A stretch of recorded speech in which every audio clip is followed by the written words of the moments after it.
Parents మెచ్చిన university Sankalchand Patel university Gujarat.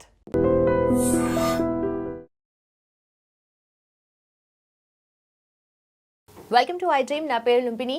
Fix your gut and the rest will follow అని అంటారు కదా. సో గట్ రిలేటెడ్ ఇష్యూస్ని అడ్రస్ చేయడానికి ఒక ప్రాపర్ ఎక్స్ప్లెనేషన్ ఇవ్వడానికి ఈరోజు మనతో పాటు gastroenterologist, hepatologist and therapeutic endoscopist doctor Harsha Teja గారు ఉన్నారు. Let's talk to him. Hello sir, how are you? Hello, I'm fine. మీరు ఎలా ఉన్నారు? చాలా బాగున్నాను. అండ్ గట్ రిలేటెడ్ ఇష్యూస్ ఏవి వచ్చినా కూడా నాకు మైండ్లో డౌట్స్ అన్నీ అలా పెట్టుకున్నాను అనమాట, మీరు వచ్చినప్పుడు అడుగుదామని చెప్పేసి. So first of all, first doubt ఏంటంటే, యూజువలీ హార్ట్ బర్న్స్ అయినా కూడా ఎనీ కైండ్ ఆఫ్ ఇబ్బంది కలిగిన స్టమక్లో యాంటాసిడ్స్ కానీ పీపీఐస్ కానీ యూజ్ చేస్తారు కదా. సో ఇవి లాంగ్ టర్మ్ ఎఫెక్ట్ ఎలా ఉంటుంది అని చెప్పి. సో మన ఇండియాలో చాలామంది ఏం చేస్తారంటే, కడుపు మంట అయినప్పుడు ఎక్కడో మెడికల్ షాప్కి వెళ్తుంటారు. వెళ్ళి కడుపు మంట అవుతుందో ఒక ట్యాబ్లెట్ ఇవ్వమంటే ఓవర్ ద కౌంటర్ ఆ ఫార్మసిస్ట్ ఒక ట్యాబ్లెట్ ఇస్తారు. సో జనాల కామన్ మన ట్రెండ్ ఎలా ఉంటుందంటే, ఆ నొప్పి వచ్చినప్పుడల్లా ట్యాబ్లెట్ కంటిన్యూస్గా ఇయర్స్ తరబడి వేసుకున్న వాళ్ళు ఉంటుంటారు. నాకు తెలిసిన పేషెంట్ రీసెంట్గా she took for 30 years 30 years daily. Daily అది వేసుకుంటేనే నాకు మంచిగా అనిపిస్తుంది అని చెప్పటము. So she took over the counter from 30 years and she's taking the medication. అంటే రకరకాల సిరప్ కానీ ట్యాబ్లెట్ కానీ ఏదో ఒక ఫామ్లో తీసుకుంటుంది. దానివల్ల వచ్చిన కాంప్లికేషన్స్ కోసం డాక్టర్ని కలుస్తుంది తప్ప ఇది వేసుకుంటున్నాను చెప్పడం షీ ఫర్గాట్. సో అలా పీపీఐ వల్ల చాలా కాంప్లికేషన్స్ రావచ్చు. సో మనం బేసిక్ థింగ్ ఏంటంటే, ఇప్పుడు తీసుకునే పీపీఐ అంటారు. సో దానివల్ల ఏమవుతుందంటే, గ్యాస్ట్రిక్ సెక్రిషన్స్ అనేవి మన బాడీకి కావాల్సిన దానికంటే ఇంకా తగ్గిపోతుంటాయి. సో ఆ తగ్గిపోవటం వల్ల బాడీలో అసలు యాసిడ్ అనేది తగ్గిపోతుంది. సో యాసిడ్ మనకి చాలా రకాలుగా హెల్ప్ఫుల్. అంటే మన ఫుడ్ డైజెషన్ కోసం అయినా కానీ, ఫర్ ఎగ్జాంపుల్ ఇప్పుడు మనం అబ్జార్ప్షన్ అయ్యే అన్ని విటమిన్స్కి మెజారిటీకి యాసిడ్ అనేది చాలా అవసరం. ఇప్పుడు B12 అబ్జార్ప్షన్కి అయినా కానీ, మనకు కావాల్సిన ఐరన్ అబ్జార్ప్షన్ అయినా కానీ, వీటన్నిటికీ యాసిడ్ అనేది చాలా ఇంపార్టెంట్ అండి. సో ఈ యాసిడ్ తగ్గిపోవటం వల్ల ఇండైరెక్ట్గా ఈ విటమిన్ డెఫిషియన్సీస్ రావటము, దానివల్ల రక్త శాతం తగ్గిపోవటము, దానివల్ల ఆయాసము, కాళ్ళవాపులు, ఆ రక్తం తగ్గిపోవడం వల్ల వచ్చే లక్షణాలతో కూడా చాలామంది మన హాస్పిటల్కి వస్తుంటారు. ఆ రక్త శాతం తగ్గిపోవడంతో మళ్ళీ కాంప్లికేషన్ స్టార్ట్ అవుతుంటాయి. సో ఇట్లా యాసిడ్ తగ్గడం వల్ల ఏమవుతుందంటే, ఇండైరెక్ట్గా మనం తీసుకునే ప్రతి ఫుడ్లో బ్యాడ్ బ్యాక్టీరియా ఉండొచ్చు. సో మన యాసిడ్ ఏం చేస్తుందంటే, వాటిని it will kill the bad bacteria. So మనం ఇండైరెక్ట్ మనం యాసిడ్ సప్రెస్ చేస్తున్నాం అంటే బ్యాడ్ బ్యాక్టీరియాని మన బాడీలోకి ఇంట్రడ్యూస్ చేస్తున్నట్టు. అది ఇంకా డెవలప్ అవుతుంది. సో ఓవర్ ద టైం వీళ్ళు ఇన్ని సంవత్సరాలు తీసుకుంటున్నారు కాబట్టి టాబ్లెట్ వల్ల బ్యాడ్ బ్యాక్టీరియా అనేవి ఓవర్ ద టైం మన బాడీలో గ్రో అవుతూ వాటి వల్ల వచ్చే కాంప్లికేషన్స్ స్టార్ట్ అవుతుంటాయి. సో ఇలా బ్యాడ్ బ్యాక్టీరియా రావటం వల్ల ఏమవుతుంది అంటే, ఆ గట్ హార్మోని అనేది డిస్టర్బ్ అయిపోతుంది. మళ్ళీ ఆ లీకీ గట్, ఆ కాంప్లికేషన్స్ అన్నీ స్టార్ట్ అయిపోతుంటాయి. సో చాలామందికి ఈ పీపీఎస్ తీసుకున్న వాళ్ళకి ఏముంటుందంటే, ఒక 6 months 1 year తర్వాత వాళ్ళకి కడుపులో ఉబ్బరంగా ఉండటం, ఏం తిన్నా అరగకపోవటము, ఫ్రీక్వెంట్గా మోషన్స్ రావటము, మత్తుగా ఉండటము. సో ఇవన్నీ ఆ బ్యాక్టీరియల్ ఓవర్ గ్రోత్ అంటారు. అంటే బ్యాక్టీరియా ఎక్కువ కావటం వల్ల బికాస్ ఆఫ్ యువర్ పీపీఐస్ వాళ్ళకి ఆ సిమ్టమ్స్ అనేవి ప్రజెంట్ అవుతుంటాయి. దాన్ని small intestinal bacterial over growth అంటారు. సో అలానే ఇది కాకుండా మనం తీసుకునే ఈ పీపీఐస్ వల్ల కాల్షియం అనే అబ్జార్ప్షన్ కూడా తగ్గిపోతుందండి. ఈ కాల్షియం అబ్జార్ప్షన్ తగ్గిపోవడం వల్ల ఇండైరెక్ట్గా మన బొక్కలు అనేవి బాగా పలచగా అయిపోతుంటాయి. సో ఓవర్ ద టైం ఒక 20-30 years తీసుకున్న వాళ్ళకి ఆ థిక్నెస్ ఆఫ్ బోన్ అనేది తగ్గిపోయి ఫ్రాక్చర్స్ అయిన వాళ్ళు కూడా ఉన్నారు. ఇంటర్లింక్. సో అంటే ఎంత అవసరమో అంతే తీసుకోవాలి మనం ముందైనా కానీ. సో అలా బొక్కలు పలచబడటము, ఈ ఐరన్ B12 అబ్జార్ప్షన్ తగ్గిపోవటము, మజిల్ క్రాంప్స్ రావటము, మెగ్నీషియం అబ్జార్ప్షన్ కూడా ఎఫెక్ట్ కావటం వల్ల, అలాగే ఈ బ్యాక్టీరియల్ ఓవర్ గ్రోత్ వల్ల లక్షణాలు రావటము. కొన్ని స్టడీస్లో రీసెంట్గా లాంగ్ డ్యూరేషన్స్ పీపీఐ తీసుకున్న వాళ్ళకి కిడ్నీ ప్రాబ్లమ్స్ కూడా వస్తున్నాయండి. సో దాన్ని CKD అంటారు, క్రానిక్ కిడ్నీ డిసీజ్. సో ఈ పీపీఐ లాంగ్ టర్మ్ తీసుకున్న వాళ్ళకి ఆ క్రానిక్ కిడ్నీ డిసీజ్ వచ్చిన వాళ్ళు కూడా ఉన్నారు. ఈ ఎసిడిటీ తగ్గడం వల్ల మన స్టమక్లో ఉండే యాసిడ్ కొన్నిసార్లు ఏమవుతుందంటే నిమోనియా వచ్చిన వాళ్ళు కూడా ఉన్నారు. So long duration of PPS అనేది it's not at all good. So నా పర్సనల్ సజెషన్ అయితే, try to avoid unnecessary medications. And also ఆ 30 years ఫీమేల్ ఎవరైతే ఉన్నారో యాంటాసిడ్స్ పీపీఎస్ యూజ్ చేస్తుంది, తన కండిషన్ ఎలా బెటర్ అయింది? నా దగ్గరకు వచ్చినప్పుడు ఫస్ట్ షీ హ్యాడ్ సేమ్, నేను బ్యాక్టీరియల్ ఓవర్ గ్రోత్ అని చెప్పాను కదా. Okay. So she presented with the bacterial over growth symptoms. రక్త శాతం కూడా she was having only haemoglobin of 8. So then I asked her history repeatedly. Then she was telling I was taking the same tablet for 30 years అని. So అది stop చేయించి తన సిమ్టమ్స్కి సరిపడా bacterial over growth suspect చేసి సరిపడా antibiotics పెట్టి ఉన్న vitamin deficiencies correct చేసిన తర్వాత after 1 month now she is fine. Okay. So గట్లో ఏదైనా కూడా మనకు బ్యాక్టీరియా, గుడ్ బ్యాక్టీరియా అనేది మోస్ట్ ఇంపార్టెంట్. ఎవ్రీథింగ్ దాని రిలేటెడ్గానే ఎఫెక్ట్ అవుతూ ఉంటుంది కదా బాడీ సిస్టమ్ అంతా కూడా. సో గట్లో మైక్రోబయం అనుకో న్యాచురల్గా డైవర్సిటీ పెరగాలి అంటే ఏం చేయాలి? సో డైవర్సిటీ పెరగాలంటే జనరల్గా గట్లో మనకి డిఫరెంట్ ఫైలాస్ ఉంటాయండి. మేజర్ 4 ఫైలాస్. దానిలో ప్రపోర్షన్ అనేది మన బాడీకి ఒకటి ఫిక్స్డ్ ఉంటుంది. సో మనం తీసుకునే డైట్, మన లైఫ్ స్టైల్ బట్టి ఆ కాంపోజిషన్, ఆ ప్రపోర్షన్ అనేది చేంజ్ అయినప్పుడు మనకు వచ్చే లక్షణాలే ఈ బ్యాక్టీరియల్ ఓవర్ గ్రోత్స్, మనకు వచ్చే ఈ బ్లోటింగ్, ఇవన్నీ. సో వాటిని ఎలా బెటర్ చేసుకోవాలంటే మన డే టు డే లైఫ్లో ఫస్ట్ మనం డైట్తో స్టార్ట్ చేయొచ్చు. సో గుడ్ బ్యాక్టీరియాని పెంచడానికి మన Indian food or South Indian ఫుడ్లో ఉన్న గుడ్ ఫుడ్స్ ఏంటంటే, మనం రోజు తినే దోశ, ఇడ్లీ కూడా అవేంటంటే ఫర్మెంటెడ్ ఫుడ్స్ అంటారు వాటిని. ఎందుకంటే మనం వాటిని నానబెట్టి అది పులిసిన తర్వాతనే మనం తింటాం. సో అది ఇండైరెక్ట్గా it is a good bacteria. అది ఓవర్ ద జనరేషన్స్ మన ఇండియాలో వస్తుంది. మన మెజారిటీ ఆఫ్ ఇండియన్స్కి ఆ గట్లో ఉండే గుడ్ బ్యాక్టీరియా ఈ ఫుడ్లో నుంచి వస్తుంటుంటాయి. సో అలా మనం రోజు తినే దోశ తీసుకోవచ్చు, ఇడ్లీ తీసుకోవచ్చు, పెరుగు ఆర్ మజ్జిగలో ఉన్న గుడ్ బ్యాక్టీరియాతో కూడా మన గట్ని మనం బెటరైజ్ చేసుకోవచ్చు. చాలామంది ఈ మధ్య యోగట్ అని దొరుకుతుంది, దాంట్లో కూడా you have a good sufficient of probiotic bacteria. So అది కూడా తీసుకోవచ్చు. కావాలంటే పొద్దున పూట లేవంగానే మనం ఫైబర్ కంటైనింగ్ ఫుడ్స్ మన డైట్లో యాడ్ చేసుకోగలిగితే, fibre is indirect, it's a prebiotic అంటారు. అంటే ఆ ఫైబర్ అనేది ఆ బ్యాక్టీరియా గ్రో కావడానికి హెల్ప్ చేస్తుంది గట్లో. సో అలా రకరకాల ఫైబర్స్ ఉంటాయండి. కొన్ని డైజెస్టబుల్ ఫైబర్స్ ఉంటాయి, కొన్ని అన్డైజెస్టబుల్ ఫైబర్స్ ఉంటాయి. దేని అడ్వాంటేజెస్ దానికి ఉంటాయి. సో జనరల్గా డైజెస్టబుల్ ఫైబర్స్ తోటి ఏంటంటే ఆ గ్యాస్, బ్లోటింగ్ అనేది చాలా తక్కువ ఉంటుంది. సో మనం తీసుకునే క్యారెట్ అయినా తీసుకోండి, లెగ్యూమ్స్ అంటారు, ఆకుకూరలు అయినా కానీ, పల్సెస్ అయినా, వాటన్నిటిలో కూడా సఫిషియెంట్ ఫైబర్ ఉంటుంది. సో మనం రోజు ఒక ఫ్రూట్ మన డైట్లో యాడ్ చేసుకోవటము, పెరుగు మజ్జిగ తినటము, ఇడ్లీ ఆ దోశ ఏదైనా తినటము. చాలామంది ఇప్పుడు ట్రెండింగ్ అనుకుంటున్నారు ఏంటి, సర్దికూడు అంటారు. అంటే రాత్రి అన్నము పెరుగు తోడేసి దాంట్లో ఉల్లిపాయ వేసుకొని చాలామంది మార్నింగ్ తినటం అంటారు. So it has a scientific corner to it. ఏంటంటే మనం ఆ ఫుడ్ని ఫర్మెంట్ చేసినప్పుడు మనకు కావాల్సిన ప్రోబయాటిక్ వస్తుంది. మీరు తినే ఆనియన్ ఈజ్ ఏ ప్రీబయాటిక్, అంటే అది దాంట్లో ఉండే కంటెంట్ వల్ల బ్యాక్టీరియా గ్రోత్కి హెల్ప్ చేస్తుంది. సో ఇండైరెక్ట్గా it soothens your tummy and helps in better way to lead your life. Okay.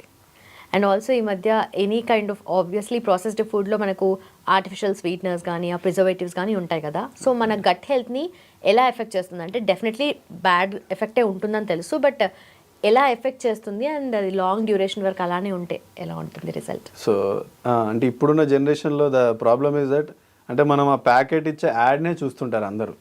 So no added sugar అనే ఒక ట్యాగ్ చూసేసి, సో ఇది నేను తాగేస్తే తినేస్తే నాకు ఏం కాదు అనే ఒక పర్సెప్షన్లో ఉంటారు. కానీ the other side of it ఏంటంటే, కొన్ని స్టడీస్లో ఆర్టిఫిషియల్ స్వీట్నర్స్ వల్ల షుగర్ వచ్చిన వాళ్ళు కూడా ఉన్నారు. ఓకే. సో ఆర్టిఫిషియల్ స్వీట్నర్స్ అనే ఒక 4-5 టైప్స్ ఉంటాయండి. సో అవి ఏం చేస్తాయంటే, they are not digestible in our body, but they sensitise your taste buds and increase your sensation of taste. దానికోసమని వీళ్ళు ఫార్మాసిటికల్స్ వల్ల ఎనీ మ్యానుఫ్యాక్చరింగ్ వల్ల అది యాడ్ చేస్తుంటారు షుగర్ లేకుండా. కానీ దానివల్ల ఏమవుతుందంటే, మన బాడీలోకి వెళ్ళిన తర్వాత బికాజ్ ఇట్ ఈస్ అన్డైజెస్టబుల్, అరగదు కాబట్టి అక్కడున్న బ్యాక్టీరియాని అవి డ్యామేజ్ చేయడానికి హెల్ప్ చేస్తుంటాయి. అంటే ఇవి డైజెస్ట్ కావు కాబట్టి వాటిని డైజెస్ట్ చేసే బ్యాక్టీరియా మన బాడీలో గ్రో కావడానికి మన గట్ అడాప్టబుల్ కాబట్టి చేంజ్ అవుతుంది ఓవర్ ద టైం. సో ఆ బ్యాడ్ బ్యాక్టీరియా అనేది గ్రో అవుతుంటుంటాయి వాటి డైజెషన్ కోసం. ఎందుకంటే చాలా మందికి they have a habit of daily drinking A coke, లేకపోతే ఐస్ క్రీమ్స్ తినటము. డైట్ కోక్ కూడా ఎఫెక్ట్ అవుతుంది కదా? అవును. So any coke or any cool drink, మనం తీసుకునే ప్రతి కూల్ డ్రింక్లో ఈ ఆర్టిఫిషియల్ స్వీట్నర్ అనేది పక్కా ఉంటుంది. మీరు తినే ఐస్ క్రీమ్ అయినా కానీ, తీసుకునే కూల్ డ్రింక్ అయినా కానీ, అవుట్ సైడ్ మీకు దొరికే జామ్స్ కానీ, సాస్ కానీ, వేటిల్లో అయినా ఒక కొంచెం పర్సంటేజ్ ఆఫ్ ఆర్టిఫిషియల్ స్వీట్నెస్ అనేది వాళ్ళు యాడ్ చేస్తుంటారు. సో మనం నో యాడెడ్ షుగర్ అని ఒక్కటి చూసేసుకొని everybody has an propensity to buy it. So అందరు అది కొనాలని చూస్తుంటారు, కానీ it has more side effects than making good. Okay. So అది ఏం చేస్తుందంటే ఓవర్ ద టైం మీరు తీసుకునే ఆర్టిఫిషియల్ స్వీట్నర్స్ మనం ఇంతకుముందు తీసుకున్న సింబయాసిస్ని డిస్టర్బ్ చేసేస్తుంది. సో ఆ ప్రపోర్షన్ ఆఫ్ గుడ్ బ్యాక్టీరియా అనేవి చేంజ్ అవుతుంటాయి. దానివల్ల ఇండైరెక్ట్గా మన పేగులో ఉన్న మ్యూకోజల్ లైనింగ్ అంటారు, దాన్ని డ్యామేజ్ చేస్తుంది. సో దాన్ని డ్యామేజ్ చేయడం వల్ల మళ్ళీ ఓవర్ ద టైం అది లీకీ గట్గా మారవచ్చు. సో అదొక ప్రాబ్లం అండి, లీకీ గట్ రావచ్చు. ఓవర్ ద టైం ఈ గ్లూకోజ్ ఇంటాలరెన్స్ అంటారు, అంటే షుగర్ ముందు వచ్చే స్టేజ్.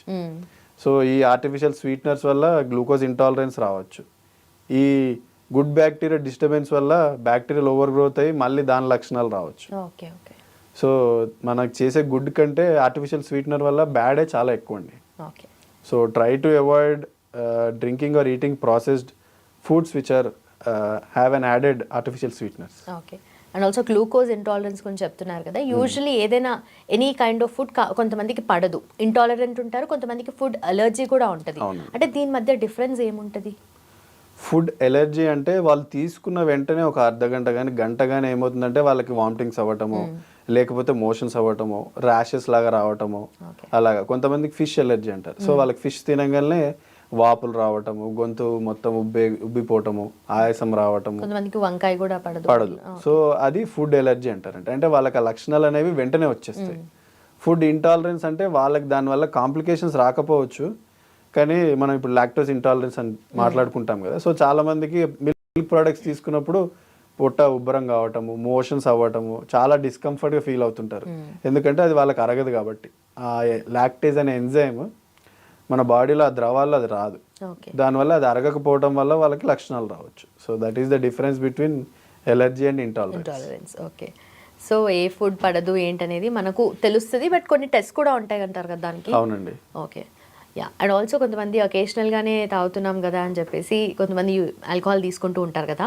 సో దాని లాంగ్ టర్మ్ ఎఫెక్ట్ ఎలా ఉంటుంది లివర్ మీద? So National Institute of Alcohol అనే ఒక సొసైటీ ఉందండి. దాంట్లో they divided the alcohol drinking into different habits. So ఇప్పుడు ఫీమేల్కి డైలీ 1 డ్రింక్ పర్ డే, మెన్కి అయితే 2 drinks per day is the limit. So ఒక్క డ్రింక్ కంటే ఎక్కువ తీసుకున్నారంటే for a female it's not good for health. ఒక డ్రింక్ అంటే ఎలా చెప్పాలంటే ఒక పెగ్ విస్కీ 45 ml తీసుకున్న, ఒక పింట్ బియర్ ఆర్ ఒక 300 ml వైన్. సో చాలా మంది ఒక పర్సెప్షన్ ఉంటుంది, wine is good for health, it is good for heart అని చాలా మంది అనుకుంటుంటారు. సో దాంట్లో ఉండే పాలిఫినాల్స్ అంటారు. సో దానివల్ల it has a mild cardiac benefit but major damage to your liver and overall body. Maybe it's like ఒక marketing strategy అది. సో ఎప్పుడైనా కానీ any alcohol is not good for your body. So చాలా trials వచ్చాయి, studies కూడా వచ్చాయి.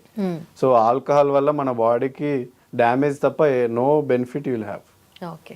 So alcohol తోటి లివర్కి వచ్చే ప్రాబ్లమ్స్తో పాటు గట్కి కూడా చాలా ప్రాబ్లమ్స్ వస్తాయండి. ఇప్పుడు మనం ఇంతకుముందు డిస్కస్ చేసినట్టు ఆర్టిఫిషియల్ స్వీట్నర్స్ లానే ఆల్కహాల్ లాంగ్ డ్యూరేషన్ తీసుకున్నప్పుడు ఏమవుతుందంటే ఆ మ్యూకోజల్ లైనింగ్ని స్టమక్లో అల్సర్స్లా తయారు చేసే అవకాశము, ఆ గుడ్ బ్యాక్టీరియా ఉండే కాంపోజిషన్ని డిస్టర్బ్ చేయటము, ఆ బ్యాక్టీరియా ఓవర్ గ్రోత్ చేయటము. ఈ ఆల్కహాల్ ఇండైరెక్ట్గా మళ్ళీ లివర్లో కూడా ఫ్యాట్ జమగురుస్తుంది.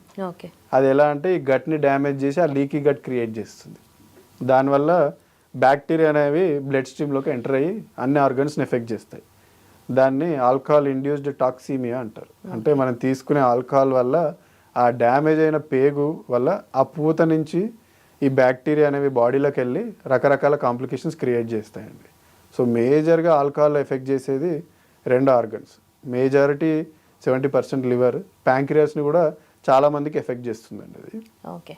సో లివర్లో ఏం చేస్తుందంటే ఈ ఆల్కహాల్ అనేది ఫ్యాట్ని జమగూర్చడానికి తోడ్పడుతుంది బాగా. ఓవర్ ద టైం ఏమవుతుందంటే ఆ ఫ్యాట్ వల్ల అక్కడున్న లివర్ సెల్స్, కణాలు అంటారు హెపటోసైట్స్, వాటిని డ్యామేజ్ చేయటము, ఆ చుట్టుపక్కల ఉన్న టిష్యూని అంతా గట్టిపరచడం, దాన్ని ఫైబ్రోసిస్ అంటారు.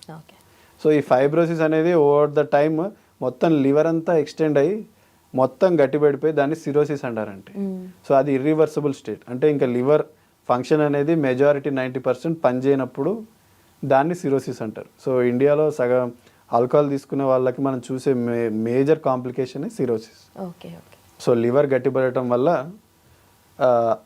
దాని వచ్చే కాంప్లికేషన్స్ అన్ని చాలా ఉంటాయమ్మా. ఓకే. సో ఇప్పుడు ఆ సిరోసిస్ వల్ల బ్లడ్ వామిటింగ్స్ కావటము, పొట్టలో నీరు జమగూరటము, కాళ్ళవాపులు, రక్తస్రావం కావటము, ఇవన్నీ మల్టిపుల్ కాంప్లికేషన్స్ రావటం, కోమాలకి లాస్ట్ స్టేజ్లో వెళ్ళటము. Okay. So problem with the liver is kidney లాగా దీనికి డయాలసిస్ అంటే ఏం లేదు. సో వన్స్ డ్యామేజ్ అయిందంటే మళ్ళీ ట్రాన్స్ప్లాంటేషన్కి వెళ్ళాల్సిందే, అంటే లివర్ మార్పిడి చేయించుకోవాల్సిందే. సో ఆల్కహాల్ తీసుకోపోకపోవటమే బెటర్. ఓకే. సో లివర్ ట్రాన్స్ప్లాంటేషన్కి అంటే ఎలా ఉంటుంది ఆ ప్రాసెస్ ఏంటి? లివర్ ట్రాన్స్ప్లాంటేషన్ అంటే అది ఆర్గన్ డోనర్ కిడ్నీ లాగానే దాన్ని మ్యాచింగ్ చేస్తారు గవర్నమెంట్, దాన్ని బట్టి మ్యాచింగ్ అయిన వాళ్ళకి చేస్తారు. కానీ ఇట్స్ మేజర్ సర్జరీ కాబట్టి కిడ్నీ అంత చిన్నది కాదు. సో మేజర్ ఆపరేషన్ కాంప్లికేషన్స్ కూడా చాలా ఉండొచ్చు. ఓకే. సో ఈ మధ్య ఎక్కువగా చూస్తుంటే గ్లూటెన్ ఫ్రీ, షుగర్ ఫ్రీ అంటున్నారు. Okay, sugar free is fine, but ఎందుకు ఈ గ్లూటెన్ ఇంటాలరెన్స్ ఇంత ఎక్కువ అయిపోయింది? అండ్ ఆల్సో దాని రిలేటెడ్గా మార్కెటింగ్ లో కూడా చాలా వచ్చేసాయి.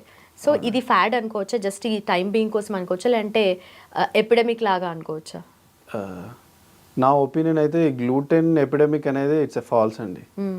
సో గ్లూటెన్ ఇంటాలరెన్స్ ఉండొచ్చు, కానీ మన పాపులేషన్లో స్టాటిస్టిక్స్ ప్రకారం ఓన్లీ 1 to 2% పీపుల్కే ఉంటుంది. సో ఇండియాలో, ఇంకా సౌత్ ఇండియాలో ఇంకా తక్కువ. ఎందుకంటే మన సౌత్ ఇండియాలో ఎక్కువ అందరు రైస్ తింటారు కాబట్టి, చపాతీ తక్కువ కాబట్టి గ్లూటెన్ ఇంటాలరెన్స్ చాలా తక్కువ. సో జనరల్గా మనం తినే ఇండియన్ ఫుడ్లో గ్లూటెన్ ఎక్కడ ఉంటుందంటే వీట్ అంటారు, గోధుమలు. ఆ గోధుమల్లో గ్లూటెన్ అనే కంటెంట్ చాలా ఎక్కువ ఉంటుందండి. సో నార్త్ ఇండియాలో వాళ్ళ స్టేపుల్ ఫుడ్ కాబట్టి అది తినటం వల్ల వాళ్ళకి కడుపు ఉబ్బరం కావటము, మోషన్స్ కావటము, రక్తం తగ్గిపోవటం, ఎనీమియా అంటారు. సో ఈ లక్షణాలన్నీ గ్లూటెన్ ఇంటాలరెన్స్లో వచ్చేవి. దాన్ని సీలియాక్ డిసీజ్ అంటారండి. అది చాలా 1 to 2% వరకే ఉంటుంది. సో దీన్ని ఏమంటారు, ఇట్స్ ఇండస్ట్రియల్ పరంగా దాన్ని ఒక భూమి లాగా క్రియేట్ చేసి గ్లూటెన్ ఫ్రీ ఫుడ్స్ అని స్టార్ట్ చేస్తున్నారు. So I don't think in India majority people has gluten intolerance. So అందరి lactose intolerance is predominant. So పాలు, పెరుగు, డైరీ ప్రోడక్ట్స్ పడని వాళ్ళు చాలా మంది ఉంటారండి, కానీ గ్లూటెన్, చపాతి పడని వాళ్ళు చాలా తక్కువ మంది మన ఇండియాలో. సౌత్ ఇండియాలో అయితే ఇంకా తక్కువ. సో మీరు గ్లూటెన్ ఫ్రీ ప్రోడక్ట్స్ కంటే మీకు ఏ ఫుడ్ పడట్లేదు అనేది మీరు మీ సొంతంగా రాసుకొని దాన్ని రూల్ అవుట్ చేసుకుంటూ తినకుండా ఉండటం బెటర్ అండి. సో కొంతమంది ఈ ఎక్కువగా ప్రిజర్వేటివ్స్, ప్రాసెస్డ్ ఫుడ్ కాకుండా మంచి హెల్తీ ఫుడ్ తీసుకున్నా కూడా బ్లోటెడ్ ఫీలింగ్ ఉంటుంది అని అంటారు కదా, చాలా మంది కంప్లైంట్ చేస్తారు. So how is it related? So bloated feeling ఎందుకంటే అదే ఫైబర్ అనేది మన ఫుడ్లో ఉంటుంది కదా. వెజిటేరియన్ చాలా మంది ఫైబర్ అంటే తిన్న వెజిటేరియన్ ఫుడ్లో ఫైబర్ కంటెంట్ ఉండొచ్చు. సో చాలా మందికి ఆ ఫైబర్ డైజెస్ట్ కాకపోవటం వల్ల కూడా బ్లోటింగ్ వస్తుంది. అలాగే ఫాడ్ మ్యాప్స్ అంటారండి. So those are undigested products which are present in our food. So ఆ ఫాడ్ మ్యాప్స్ ఎక్కువ ఉన్న ఫుడ్ తీసుకున్నప్పుడు ఆ బ్లోటింగ్ సెన్సేషన్ ఎక్కువ ఉంటుంది. సో అది మనం గుర్తుంచుకోవాలి. ఫర్ ఎగ్జాంపుల్ వాటర్ మిలాన్ కానీ, యాపిల్ కానీ, ఇట్లాంటి వాటిలో ఫాడ్ మ్యాప్ కంటెంట్ ఎక్కువ ఉంటుందండి. అది మన బాడీలో డైజెస్ట్ కావు. సో అట్లాంటప్పుడు అలాంటి ఫుడ్స్ మనం రికగ్నైజ్ చేసుకొని ఆ ఫాడ్ మ్యాప్స్ లో ఉండే ఫుడ్ తీసుకుంటే సరిపోతుంది. ఓకే. ఫాడ్ మ్యాప్స్ అంటే it's a big term. Fermentable oligosaccharides and disaccharides and polyols అని ఉంటుంది. సో ఇండైరెక్ట్గా సింపుల్గా చెప్పాలంటే undigestible food products. Okay okay, అలాంటివి తీసుకోకుండా ఉంటే better. And also India is known for spices కదా. సో యూజువలీ మనం అన్ని ఫుడ్స్లో స్పైసెస్ యూజ్ చేస్తాము. అయితే ఈ స్పైసెస్ని టూ మచ్గా తీసుకోవడం వల్ల పర్మనెంట్గా మనకి ఏమైనా డ్యామేజ్ ఉంటుందా స్టమక్ లైనింగ్కి? అంటే ఓవర్ ద టైమ్ ఈ స్పైసెస్ తీసుకోవడం వల్ల it creates a chemical irritant type of thing for మన స్టమక్ అండి. సో అది అలా రోజు ఇరిటేట్ చేయడం బట్టి ఏమవుతుందంటే over the time gastric acid secretion అనేది పెరిగిపోతుంది. ఆ పెరిగిపోవడం వల్ల మళ్ళీ అల్సర్స్కి ఫామ్ అయ్యేయడానికి బాగా దోహదపడుతుంది. సో ఆ ఇండైరెక్ట్గా అల్సర్స్ ఫామ్ కావడం వల్ల మళ్ళీ మీకు కడుపు నొప్పి, ఆ కడుపు ఉబ్బరము, ఎసిడిటీ, ఇండైజెషన్ అనేవి స్టార్ట్ అవుతుంటుంది. సో అందుకని it's better to avoid more spicy food. Okay. And also కొంతమందికి ఓవర్ బర్పింగ్ ఉంటుంది కదా, అలా ఉన్నప్పుడు వాట్ డస్ ఇట్ అంటే దాని సైన్స్ ఏముంటాయని? చాలామందికి ఓవర్ బర్పింగ్ ఎక్కువగా ఇట్లా దేపులు వస్తూ ఉంటాయి కదా. సో దానివల్ల అంటే అదేమన్నా నెగిటివ్గా సూచిస్తుందా, లేదంటే పాజిటివేనా, లేదంటే ఎలా తీసుకోవచ్చు దాన్ని? అంటే బర్పింగ్ ఒకటి రెండు ఆఫ్టర్ మీల్ ఇది ఫైన్ అండి. జనరల్గా రోజు ప్రతిసారి తిన్న ప్రతిసారి వస్తున్నాయి, రిపీటెడ్గా వస్తున్నాయి, పడుకున్నా కానీ వస్తున్నాయి అంటే ఇండైరెక్ట్గా వాళ్ళకి ఎసిడిటీ అనేది ఎక్కువ ఉండొచ్చండి. ఓకే. సో ఎసిడిటీతో పాటు బ్యాక్టీరియల్ ఓవర్ గ్రోత్, అంటే చిన్న ప్రేగులో బ్యాక్టీరియా ఓవర్ గ్రోత్ అయినా కానీ ఈ బర్బ్స్ బెల్చింగ్స్ అనేది ఎక్కువ అవే అవకాశాలు ఉంటాయి. ఎందుకంటే ఆ గ్యాస్ ప్రొడక్షన్ అనేది ఎక్కువ అవ్వటం వల్ల అది కిందికి వెళ్ళకపోవడం వల్ల ఆ తేనుపుల్లాగా ఎక్కువ వస్తుంటాయండి. ఓకే. సో దానివల్ల కూడా బర్బ్స్ అనేది it's not a good thing. Okay. And also food తీసుకున్న తర్వాత కైండ్ ఆఫ్ ఇట్లా ఎంప్టీనెస్, హాలోనెస్ క్రియేట్ అవుతుంది స్టమక్లో. అంటే ఇట్లా గ్యాప్స్ లాగా వచ్చినప్పుడు యాసిడ్ వచ్చింది ఆర్ గ్యాస్ పట్టింది అని అంటారు, లేదంటే యాసిడ్ రిఫ్లెక్స్ లాగా ఉంటుంది. అంటే ఒక్కొక్కటి ఒక్కొక్క టర్మ్ ఉంటుంది కదా, దాన్ని ఎట్లా డిఫరెన్షియేట్ చేసుకోవాలి మన కండిషన్ని బట్టి మనకి ఇది ఉంది అని చెప్పేసి? సో దీంట్లో మేజర్గా రెండు ఉంటాయి మేడం. సో మన స్టమక్కి అన్నవాయువు ఈసోఫేగస్ అంటారు. సో ఆ రెండింటి మధ్యలో ఒక స్పింక్టర్ ఉంటుంది. సో దాన్ని లోవర్ ఈసోఫేజియల్ స్పింక్టర్ అంటారు. సో యాసిడ్ ప్రొడక్షన్ ఎక్కువ ఉన్న వాళ్ళకి ఏమవుతుందంటే కొన్నిసార్లు కొంతమందికి ఓవర్ వెయిట్ ఉన్న వాళ్ళకైనా లేకపోతే ఆ స్పింక్టర్ లూజ్ ఉన్న వాళ్ళకి ఏమవుతుందంటే యాసిడ్ అనేది ఛాతీలోకి వచ్చేస్తుంది, అంటే ఈసోఫేగస్లోకి వచ్చేసి అక్కడ ఎరోజన్స్ ఆర్ అల్సర్స్ తయారు కావడానికి అది దోహదపడుతుంది. ఆ అల్సర్స్ కావడం వల్ల చాలామంది ఏం ఫీల్ అవుతారంటే తిన్న వెంటనే ఛాతీలో మంట వస్తుంది, పడుకుంటే చాలా మంట ఎక్కువ అవుతుంది. ఎందుకంటే ఆ స్పింక్టర్ లూజ్ అవ్వటం వల్ల అయినా లేకపోతే ఓవర్ వెయిట్ వల్ల ఆ స్పింక్టర్ మీద ప్రెషర్ ఎక్కువ పడి బ్యాక్ రిఫ్లెక్స్ తోటి ఆ ఎసిడిటీ వల్ల వచ్చే లక్షణాలే ఈ జిఏఆర్డి అంటారండి, గ్యాస్ట్రోఇసోఫేజియల్ రిఫ్లెక్స్ డిసీజ్. మన లేమెన్ టర్మ్స్లో ఛాతిలో రెట్రోస్టెనల్ బర్నింగ్ అయినా రిఫ్లెక్స్ అయినా, these are the common terms which we can identify the patients who are having GERD. Okay. So lactose intolerance గురించి చెప్పారు కదా, బట్ స్టిల్ లాక్టోజ్ తీసుకుంది అంటే ఎనీ కైండ్ ఆఫ్ ఏదో ఒక ఫామ్లో తీసుకుంది వాళ్ళకి గడవదు, చాలామంది అలానే ఉంటారు. బట్ స్టిల్ బ్లోటింగ్ ఉన్నా కూడా అది యూస్ చేస్తూనే ఉంటారు, టీ తాగడము, కాఫీ తాగడము, ప్లెయిన్ మిల్క్ తాగడము, ఎనీ కైండ్. సో దానివల్ల ఎలాంటి ఎఫెక్ట్ ఉంటుంది? లాక్టోస్ ఇంటాలరెన్స్ వల్ల మేజర్ ఎఫెక్ట్ మన గట్ మీద ఏమి ఉండదండి. అన్డైజెస్టెడ్ ప్రోడక్టెడ్ కాబట్టి అది మన పెద్ద పేగులుగా వెళ్ళిపోయి దానివల్ల 2-3 మోషన్స్ ఎక్కువ అవటము, కడుపు ఉబ్బరంగా ఉండటం అవుతుంది. సో దానివల్ల మేజర్ హెల్త్ సైడ్ ఎఫెక్ట్స్ ఉండకపోవచ్చు, కానీ ఈ మోషన్స్ ఎక్కువ అవ్వటం, కడుపు ఉబ్బరం ఉండటం అనేవి కామన్గా వాళ్ళు చూస్తుంటారు, కానీ అలవాటు ఉన్న వాళ్ళు కంటిన్యూ చేస్తుంటారు. ఓకే. సో ఇప్పుడు రైనీ సీజన్ కాబట్టి ఇంకొంచెం జాగ్రత్తగా ఉండాలి ఫుడ్ విషయంలో కూడా. సో బయట ఫుడ్ తీసుకున్నా కూడా ఎనీవే మనకు ప్రాబ్లమ్స్ వస్తూ ఉంటాయి కదా. సో ఈ రైనీ సీజన్కి ఒక ప్రాపర్ డైట్ ప్లాన్ ఇలా మెయింటైన్ చేయాలి, ఇది అస్సలు అవాయిడ్ చేయాలి అంటే ఏం చెప్తారు? అస్సలు అవాయిడ్ చేయాలి అంటే అవుట్ సైడ్ అన్ప్రాసెస్డ్ ఫుడ్స్ ఏదైనా తీసుకోకండి. అంటే మీరు తినే నూడిల్స్ అయినా కానీ, పానీపూరి అయినా కానీ. అలా ఎలా కష్టం కదా. అంటే వాటిల్లో ఇప్పుడు చూసే ఎపిడమిక్లో ఏముంటుందంటే ఆ వాటర్లో హెపటైటిస్ వైరస్ ఏఆర్ఈ అనేది కంటామినేషన్ చాలా ఎక్కువ అండి. సో దానివల్ల వైరల్ హెపటైటిస్ అంటారు, అంటే లివర్కి ఆ వైరస్ వల్ల వచ్చే వాపుని వైరల్ హెపటైటిస్ అంటారు. సో ఇవన్నీ majority food contamination or water contamination వల్ల వస్తుంటాయి రైనీ సీజన్లో. సో వాటన్నిటిని తగ్గించడానికి వాటర్ కాగబెట్టుకొని తాగటము, బయట అవుట్ సైడ్ ఇట్లాంటి నాన్ ప్రాసెస్డ్ ఫుడ్ ఆర్ లేకపోతే ఉడికించని కూరగాయలైనా అయి ఉండొచ్చు, లేకపోతే ఫుడ్ ఏదైనా కానీ ఉడకంది తినకుండా ఉండటం బెటర్. ఓకే. సో యూజువలీ మీరు ఏది చెప్పినా కూడా ప్రోటీన్ రిలేటెడ్ చెప్పినా ఫైబర్ కంటెంట్ అనేది డెఫినెట్లీ తీసుకోవాలని చెప్తూ ఉంటారు. సో అది మీట్ అవ్వనప్పుడు ఫైబర్ సప్లిమెంట్స్ తీసుకోవచ్చా, తీసుకుంటే బెనిఫిషియల్ ఉంటుందా అని? అంటే ఫైబర్ సప్లిమెంట్స్ ఎంత న్యాచురల్ తీసుకుంటే అంత బెటర్ అండి. కానీ కొన్నిసార్లు చాలామంది అంటే ఈ న్యాచురల్ ఫైబర్ తీసుకున్నప్పుడు బ్లోటింగ్ అనుకున్న వాళ్ళు ఫైబర్ సప్లిమెంట్స్ తీసుకోవచ్చు. That too it's under supervision of any doctor is a better thing. Okay. So దానికి కూడా కొంత పర్సంటేజ్ జనరల్లీ మన డే టు డే కన్జంప్షన్లో at least 20 to 25 grams of fibre ఉండాలండి. సో మీరు అలా ఓవరాల్గా తీసుకోలేకపోతున్నారు అంటే fibre supplementation that too for a specific period మీరు తీసుకోవచ్చు, that too under supervision of a doctor. Okay. So any individual 25 to 30 grams per day. Okay. Thank you so much. Thank you. Thanks.